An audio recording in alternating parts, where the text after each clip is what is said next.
do, Mama's Bomb Crew, and welcome back to another video. If you're not already a part of the family, go ahead and hit that subscribe button, give this video a big thumbs up, make sure to leave a comment down below, and share to everybody you know.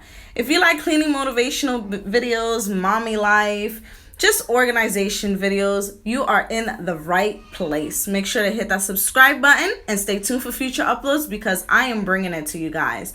We are in quarantine and I am literally trying to find everything I can do to make my house decluttered. That way when we do start going back to work, everything is still organized in my home. But the main things that I do every single day, I gotta make sure my kitchen's clean. I gotta make sure my dining room and my living room's clean.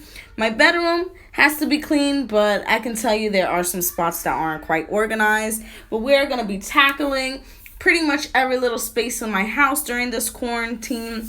So you guys, make sure to hit that subscribe button so you guys can get motivated, get up, get cleaning, get organizing, and just feel fresh again. Because I know once you guys clean and have everything organized, I know everything just feels fresh. You feel happy.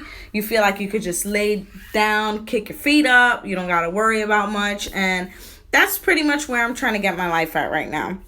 So I'm cleaning my living room. My living room is always a freaking mess. I hate my floors. They are completely white. So every little detail you can see on my floors. I mean, if I don't mop and sweep my floors for one day, it literally looks like 20 kids ran through the mud and just walked in my house. So I'm going to get that cleaned up. You guys stay tuned and enjoy the rest of the video.